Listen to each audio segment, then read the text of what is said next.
Hey class, um, today or this week, you all are going to continue examining slavery in Texas. And in many ways, the story of slavery in Texas, with some differences, is really the story of slavery in the U.S. Of course, one of the differences is that slaves in Texas, when they ran away to Mexico. That was unique to Texas. Texas always has some different wrinkles. Um, but so the lectures today, there's a podcast. Also, I want you to read the Declaration of the Causes of Secession.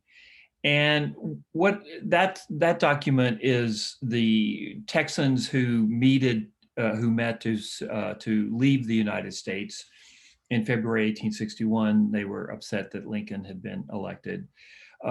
They talk about why they're leaving the United States. And what I want you to look for in that document is the mentions of slaves and the fear of emancipation. And really, it's about white supremacy. And that the fear, which was in the short term anyway, unfounded, that Lincoln would have immediately unleashed slaves, given African Americans, put them on par in terms of political equality, social equality, allow intermarriage, which horrified whites, the idea of marriage between African Americans and whites. And basically, just this terror of what it would mean if African Americans gained just the basic civil rights, political rights, social rights. Uh, look to how this document talks about how God has endowed it's in such a way that whites be dominant over African Americans. So there's still to this day, and maybe some of the folks in this class, they think that the Civil War wasn't about slavery. Well, it's absurd. Just take a look at this document and the fear that this document shows about fear of emancipation, fear of racial equality. That's really the central tenor of this document. It's very short. It's quite shocking, and I I really challenge any student to think that the fear of emancipation, the fear of racial equality, wasn't front and center in the decision of white Texans to leave the Union in 1861. And you know what? I love giving you the actual document itself. I could say the words, but why should you trust me? But you can look at this is what they said themselves. Okay, so you can make up your own mind. Another thing I'm asking you to do, I gave a radio interview at Tarleton State last summer. There was, I think it was in Weatherford, there was also almost a deadly incident about the removal of a Confederate statue, which, by the way, has not been removed from the county courthouse there. It was a pretty close call. There was almost violence. A lot of people were, milling around the courthouse square there with guns.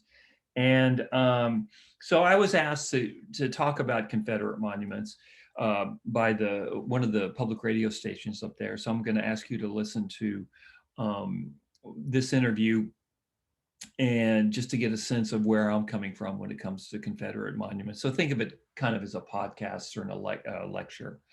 Then I want you to look at the slave ads. There's a database that has almost every runaway slave ad in Texas from the 1830s all the way up until emancipation in June of 1865.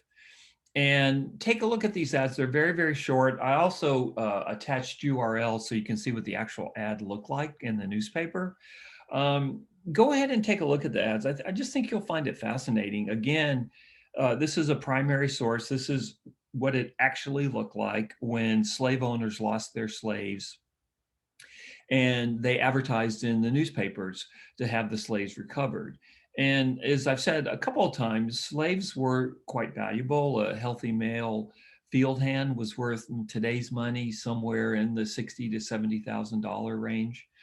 But also women were valued. Women were especially valued because they would have children, and their children were automatically slaves, and the diabolical system that was created around chattel slavery in the United States. So I wanted to talk about this semester, or well, I talk about it every semester, because I think it gives some perspective of what, the continuing racial tension within the United States. We're almost at the juncture where the George Floyd jury about to come back and render its verdict on the policeman that was involved in his death and who I think killed him, actually. We'll see what the jury says. And what I want you to know, you probably, most of you know this anyway, but there's just a deep context of policing, of keeping African Americans under violent subjugation. This is something that just didn't happen yesterday, and it's never really gone away. And it has its roots right into the heart of Texas history and US history.